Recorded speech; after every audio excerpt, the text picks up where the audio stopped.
ফজরের নামাজ যারা নিয়মিত ছেড়ে দেয় তাদের জীবনে 3টি বিপদ আসবেই আসবে, কেউ তাদেরকে সেই বিপদ থেকে রক্ষা করতে পারবে না। এই কথাগুলি আমার নয়, কথাগুলি 1500 বছর আগে মুহাম্মদুর রাসূলুল্লাহ সাল্লাল্লাহু আলাইহি ওয়াসাল্লাম বলে গিয়েছেন। প্রথম নাম্বার যে বিপদ, রাসূল করিম সাল্লাল্লাহু আলাইহি ওয়াসাল্লাম বলেছেন ফজরের নামাজ নিয়মিত যারা ছেড়ে দেয়, প্রথম নাম্বার যে বিপদ তার জীবনে আসবে সেটা হচ্ছে তার চেহারা থেকে আল্লাহ পাক নূর উঠায় নিবে, চেহারার উজ্জ্বলতা আজীবনের জন্য হারিয়ে যাবে। আপনি দামি ফ্রেশ ওয়াশ ইউজ করতে পারেন, আপনি দামি সুনো পাউডার আরো যা আছে সব কেমিক্যাল ইউজ করতে পারেন, কিন্তু চেহারা সাদা বর্ণের হতে পারে, বাট সেই চেহারা দেখে মানুষ কখনো মায়ায় পড়বে না, আপনার প্রতি সে কখনো আকৃষ্ট হবে না। কারণ পৃথিবীতে এমন অনেক সাদা বর্ণের মানুষ আছে যাদের চেহারার দিকে তাকানোই যায় না, নূর নাই, উজ্জ্বলতা নাই, আলো নাই, চেহারা দেখলে মনে হয় শয়তানের চেহারা। এই জন্য ফজরের জামাত নিয়মিত কখনো আমরা ছাড়বো না। 1-2 ওয়াক্ত আপনি ভুলবশত ছেড়ে দিলে সেটা কাজা পড়বেন, তবে সেটার অনুমতি নাই। ইচ্ছাকৃত ভাবে যদি কেউ নামাজ ছেড়ে দেয়, হাদিস শরীফের মধ্যে এসেছে 80 হোক বা জাহান্নামের আগুনে তার জ্বলতে হবে। কত হাজার বছর, কত শত বছর জাহান্নামের আগুনে আপনি জ্বলতে পারবেন?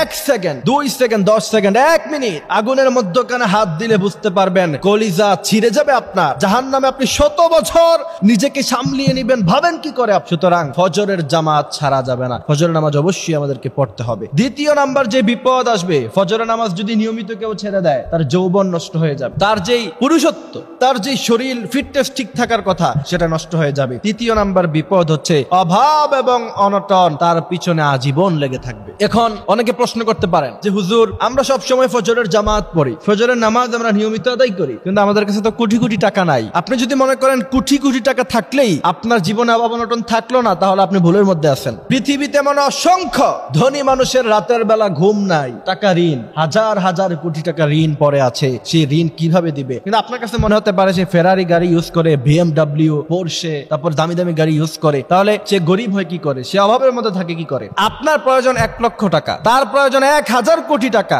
গরিব কে বেশি? অবশ্যই সে বেশি গরিব, তার অভাব অনটন বেশি, এটাই তো মূল কথা। 1 লক্ষ টাকার চিন্তা আপনার, তার 1000 কোটি টাকার চিন্তা। মনে রাখতে হবে অভাব অনটন আজীবন লেগে থাকবে যদি ফজরের জামাত আপনি যদি না পড়েন। এই জন্য ফজরের নামাজটা আমরা বিশেষ করে পড়বো। আর রাসূল সাল্লাল্লাহু আলাইহি সাল্লাম হাদিস শরীফের মধ্যে বলেছেন ফজরের জামাতের পরে সকাল বেলার ভোরেই আল্লাহ পাক রিজিক মানুষের মধ্যে বন্টন করতে থাকেন, ওই সময় তোমরা রিজিক তালাশ করো। রাসূল বলেছেন ফজরের জামাতের পরে তোমরা রিজিক তালাশ করো। নামাজ যখন শেষ হয়ে যায়, তারপর তোমরা ইদা কুদিয়াতিস সালাত, নামাজ যখন শেষ হয়ে যাবে, ফাংতাশিরু ফিল আরদ, জমিনে তোমরা ছিটিয়ে পড়ো, ওয়াবতাগু মিন ফাদলিল্লাহ, আল্লাহ পাকের রহমত দিয়ে তোমরা রিজিক তালাশ করতে থাকো। একবার বিশ্বনবীর এক সাহাবী মসজিদের মধ্যে এসে দেখলেন কিছু লোক ফজরেও তাদেরকে দেখা যায়, জোহরেও তাদেরকে দেখা যায়, জোহরের পরেও এরা কোথাও যায় না, ফজরের পরেও কোথাও যায় না। তাদেরকে প্রশ্ন করলেন যে তোমরা সবসময় মসজিদে থাকো কেন?